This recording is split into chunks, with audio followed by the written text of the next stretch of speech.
바이에른 뮌헨이 프리시즌 일본 투어 첫 경기 맨체스터 시티와의 빅매치를 치렀는데요. 이미 알려진 대로 김민재 선수는 출전하지 못했어요. 아예 명단에서도 빠졌습니다. 그럼에도 또 이제 맨시티의 세계적인 수비수죠. 후뱅 디아스가 김민재 선수를 언급하기도 했고, 또 이 경기를 통해서 투헬 감독이 왜 그렇게 김민재 선수를 원했는지 좀 알 수 있는 그런 플레이들도 나왔습니다. 그버지 김현민 기자와 함께 맨시티와 바이에른 뮌헨의 경기 어땠는지, 또 김민재 선수와 관련된 이야기 어떤 부분들이 나왔는지 살펴보도록 하겠습니다. 우선 결과적으로 맨시티가 2대1로 이겼는데, 이 실점 과정에서 분명히 수비의 개선점이 좀 명확하게 느껴졌어요. 특히 이제 우파메카노 선수가 이 경기에서 왼쪽 센터백으로 나왔거든요. 예. 그러니까 원래는 그 바이언의 지난 시즌까지 왼쪽 센터백은 기본적으로 리카 에르난데스인데, 문제는 그 선수가 부상으로 너무 많이 빠졌잖아요. 예. 그때 이제 더리우트가 왼쪽 센터백으로 뛰었어요. 예. 근데 원래 더리우트도 왼쪽보다는 오른쪽을 더 편해하거든요. 그래서 이제 유벤투스 처음 갔을 때 보누치랑 같이 뛰다 보니까 왼쪽에서 뛰다가 데뷔 시즌에 그래서 조금 고전을 했었어요. 그러면서 이제 왼쪽 센터백으로서의 능력도 키워나가긴 했지만은 기본적으로 선수가 선호하는 쪽은 오른쪽인데, 그래도 이제 더리우트가 팀 사정 때문에 왼쪽 센터백으로 많이 나왔는데,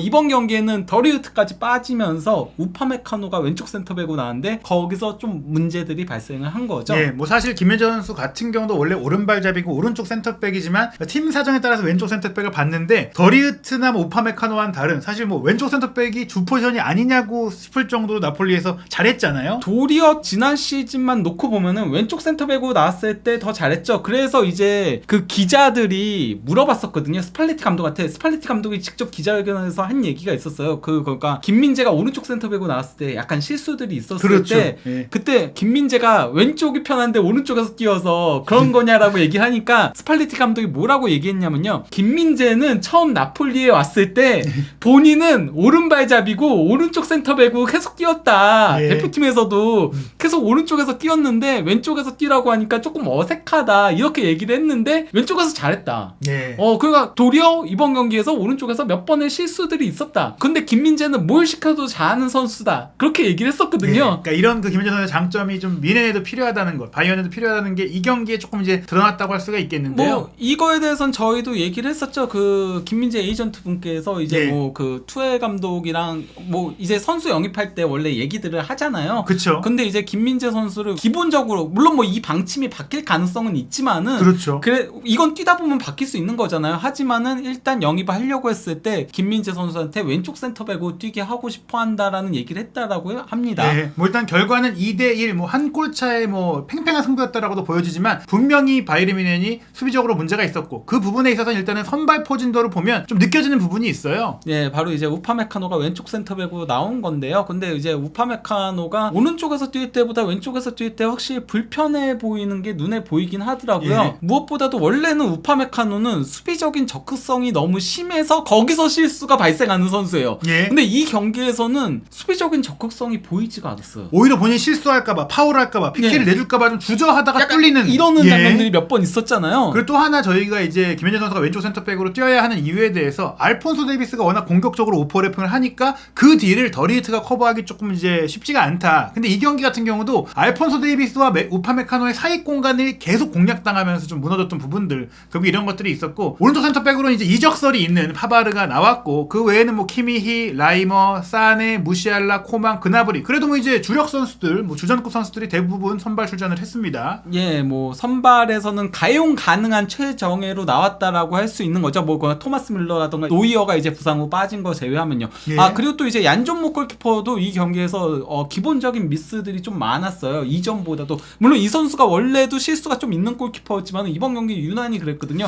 아무래도 이 선수 인테르 이적 얘기가 나오고 있다 보니까 지금 오나나 대체자로 얘기가 나오고 있잖아요. 예. 그래서 조금 경기에 집중하지 못하는 게 아닌가 싶은 그런 생각이 들긴 했습니다. 예. 그리고 또 일본에 훨씬 먼저 와 있는 맨시티가 현지 적응이나 시차 적응이 됐을 예. 거고, 바이에른 선수들은 이제 온 지 얼마 안 되다 보니까 솔직히 예. 경기력이 좋을 수가 없습니다. 한편 이제 맨시티는 이제 조금 많은 젊은 선수와 주력 선수로 혼재한 선발 명단을 냈고, 혼란 선수는 벤치에 있었어요. 알바레스, 메가티어 같은 선수들이 공격라인을 구성했고, 또 그릴리시와 베실바는 주전급이었는데 리코 루이스가 미드필드로 뛰었고, 네. 또 바이른 이적설이 있던 카일 워커가 안 뛸 것이다라는 보도가 있었는데 그걸 넘어서서 주장환장을 차고 예. 선발 출전을 했다. 그리고 이제 수비 라인은 그래도 조금 최정예로 나온 편에 속한다라고 할 수 있죠. 예, 아케, 후뱅디아스, 존 스톤스 그리고 카일 워커까지 이렇게 출전을 했는데 일단은 초반부터 바이에른 뮌헨 수비가 흔들렸고 그 부분에 있어서 역시 데이비스와 우파메카노의 사익 공간에 문제가 있었습니다. 전반전에는 리코 루이스가 상당히 인상적인 모습들을 많이 보여주긴 했었거든요. 뒤에서 이제 그 패스를 준 걸 루이스가 이제 사익 공간에 잘 침투해 들어가서는 여기서 이제 루이스가 컵백 패스 줬고 알바레스가 이제 뒤로 패스를 내준 거를 스톤스가 중거리 슈팅을 가져갔으나 이게 골대를 살짝 빗나갔죠. 근데 스톤스는 안 그래도 그 바이언하고의 경기에서도 골을 넣으면서 조금 타격을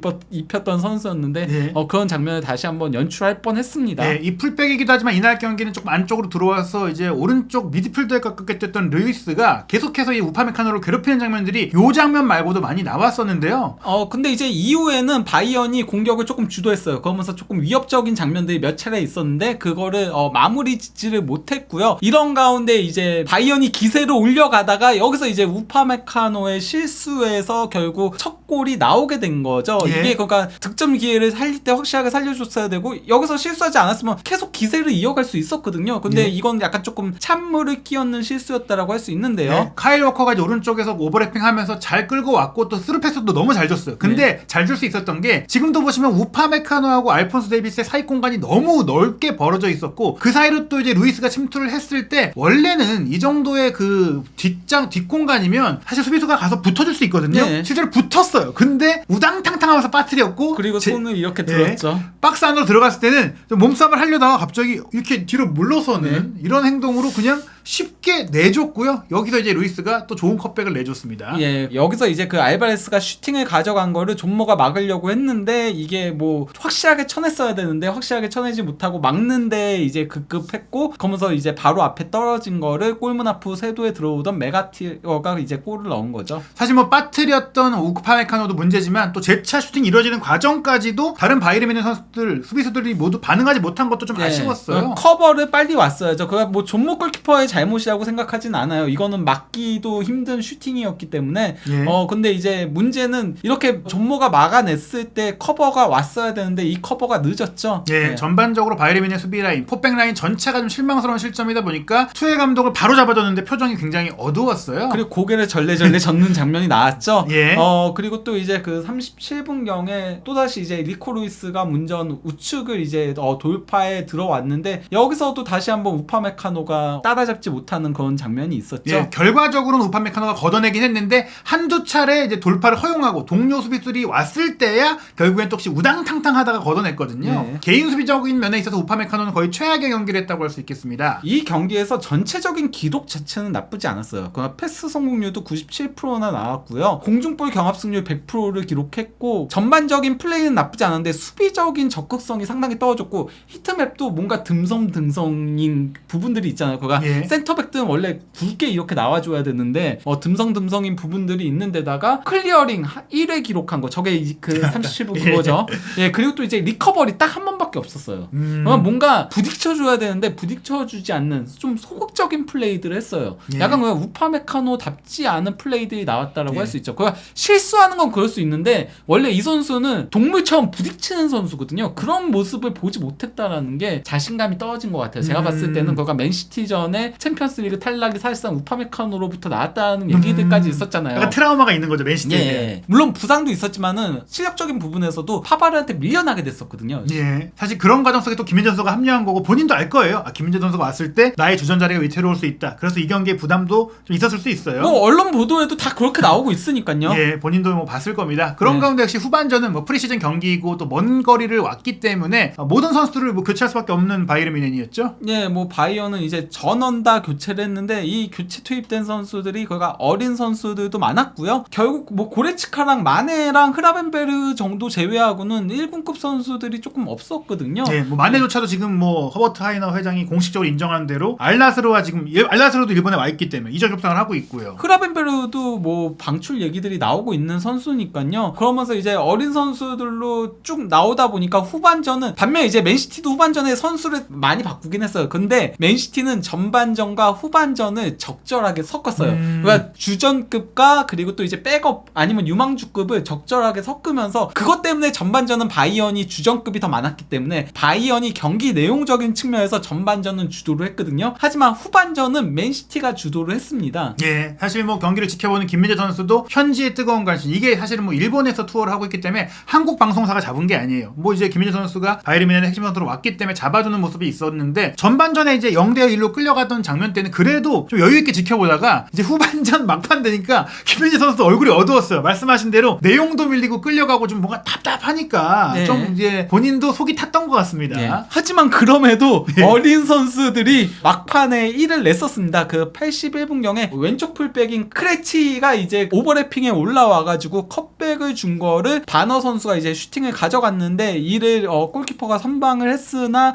마티스텔이 밀어넣기로 골을 넣은 거였죠. 예, 이렇게 좀 경기를 원점으로 돌렸지만 결국에는 또 한 번 이 왼쪽 수비 라인 쪽이 좀 무너졌어요. 그 페로네가 전진 패스 준 거를 포든이 슈팅을 한 게 골키퍼 맞고 이제 흘러나온 거를 라포르트가 밀어 넣은 거죠. 예, 또 튀어나온 걸 다시 한번 포든이 바로 밀어줬던 것도 감각적이었고 여기서 빈 골문, 약간 뭐 열린 통짜 골문에 라포르트가 밀어 넣으면서 맨시티가 결국 2대1을 만들었는데 뭐 후반전에는 많은 선수들이 바뀌었다고 해도 똑같은 문제, 즉 이제 왼쪽 풀백과 왼쪽 센터백 사이 공간이 좀 너무나 쉽게 공략당한다. 바로 이 부분을 보완해야 되는 게 바이에른 뮌헨의 숙제였고 그 숙제를 풀기 위해 김민재 선수를 데려왔다라고 볼 수 있겠습니다. 이거는 이제 경기 전체 기록인 건데요. 뭐 경기 전체 기록은 당연히 맨시티가 앞선 걸로 나옵니다. 왜냐면은 후반전을 조금 주도를 했었거든요. 그러다 보니까 전반전은 바이언이 소폭 나왔고 후반전은 맨시티가 완전히 주도한 경기였다라고 할 수 있겠는데요. 그래서 뭐 슈팅 숫자도 전반전은 바이언이 더 많았지만 후반전은 맨시티가 더 많이 기록을 하면서 전체적으로 13대 10으로 앞섰고요. 유효 슈팅도 7대 4로 앞섰고요. 그러니까 뭔가 마무리 부분에 있어서도 맨시티가 조금 더 나았다라고 할 수 있는 거죠. 거기다가 이제 점유율도 결국은 60대 40까지 벌어지게 됐습니다. 예, 그런 가운데 이제 현재 평가, 물론 뭐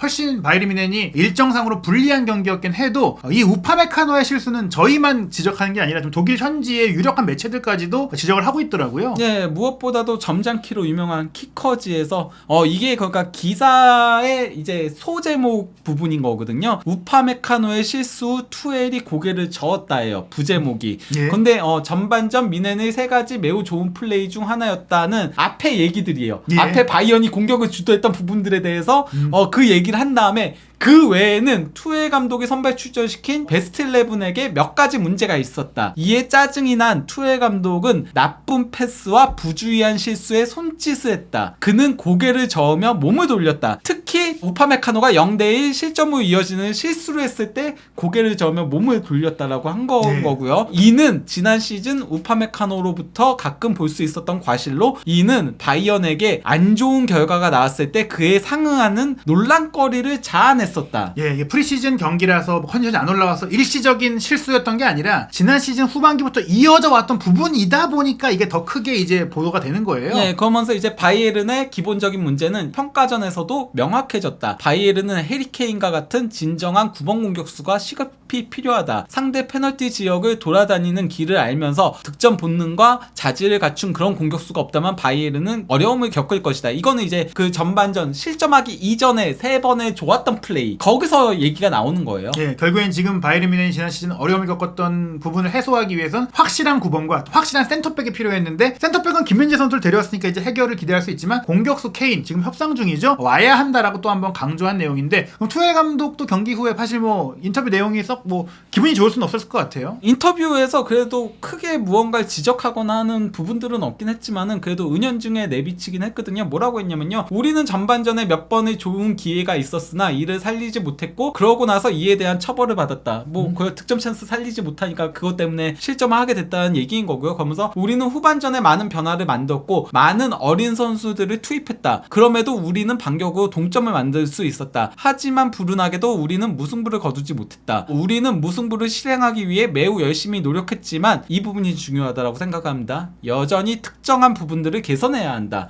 우리는 준비하는 순간에 결과에 대처할 수 있다라고 한 겁니다. 예, 바로 뭐 키커에서 지적했던 것도 마찬가지고 또 고개를 저었던 부분도 마찬가지고 이 수비적인 안정감, 뭐 그 공간 커버 이런 부분들에 대해서 개선이 필요한데 그래서 선수를 영입한 거죠. 그것과 마무리. 그렇죠. 예. 그건 케인이 와야 된다. 네. 이렇게 볼 수가 있는데요. 사실 이 경기를 앞둔 기자회견에서 특히 맨시티의 후에 감독과 선수 과르디올라 감독과 후뱅 디아스의 기자회견에서도 김민재 선수가 언급이 됐어요. 그래서 이제 이 부분도 저희가 소개를 드리는데 사실 후뱅 디아스 뭐 지금 세계 최고의 선택백 중에 한 명이고 또 사실 맨시티도 김민재 선수에 관심이 있다 원한다 이런 보도들이 실제로 있었고 실제로도 관심은 있었던 것 같은데 이제 후뱅 디아스가 김민재 선수에 대한 질문을 받았을 때 피하지 않고 또 솔직하게 또 알고 있다라고 얘기했는데요. 어떤 대답을 했느냐 이게 맨체스터 이브닝 뉴스에서 나온 그 기사예요. 그러니까 뭐 국내 언론에서 따로 물어봐서 이렇게 나온 게 아닙니다. 지난 시즌 내가 이탈리아 세리에 A를 솔직히 자세히 보지는 못했지만 그가 얼마나 큰 영향력을 발휘하고 좋은 시즌을 보냈는지는 잘 알고 있습니다. 왜냐? 챔피언스리그에서 봤으니까요. 그는 확실히 매우 좋은 수비수이고 강합니다. 바이에른 뮌헨은 그를 잘 활용할 것입니다. 어떻게 보면 이제 과르디올라 감독이 나폴리 경기 많이 본다고 했고 나폴리에 대한 칭찬도 많이 하다 보니 선수들에게도 보여줬을 것 같고 또 수비수인 디아스 입장에서는 김민재 선수의 플레이를 봤을 것 같아요. 네, 뭐 같은 수비수들을 물론 뭐 기본적으로 더 집중적으로 보는 건 상대 막아야 될 공격수긴 하지만은 그래도 수비수도 같이 보긴 하죠. 예. 예, 그렇기 때문에 이제 이 디아스까지도 알 정도인 김민재 선수의 위상과 현재의 상황이라고 볼 수 있겠다. 특히 뭐 지금 바이에른 뮌헨이 시급하게 보강해야 되는 게 센터백과 스트라이커였는데 그 중에 합류한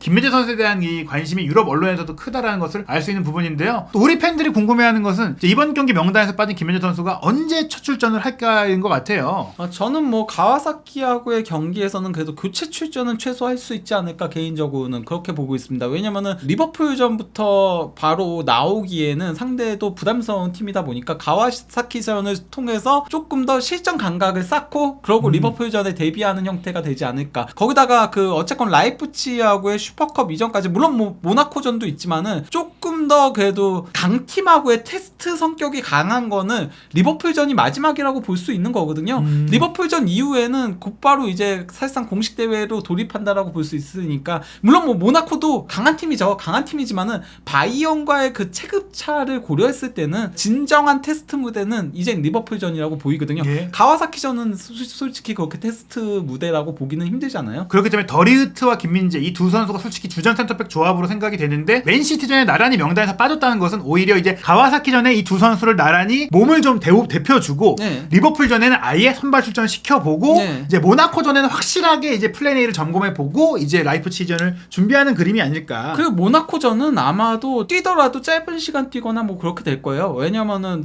슈퍼컵이 13일에 있으니까 그렇죠. 5일 뒤에 있는 거니까. 예, 네. 그래서 이제 가와사키전에는 여러분이 뭐 선발 출전은 뭐 모르겠지만 최소한 후반의 일부 시간은 김민재 선수가 이 뮌헨 유니폼, 바이온 유니폼을 입고 뛸 것 같습니다. 과연 김민재 선수 실제로 이 투엘 감독이 필요로 하는 수비의 보완을 할 수 있는 경기력을 보여줄 수 있을지 김민재 선수와 바이에른 뮌헨의 최신 소식 한준TV에서 확인하시기 바랍니다.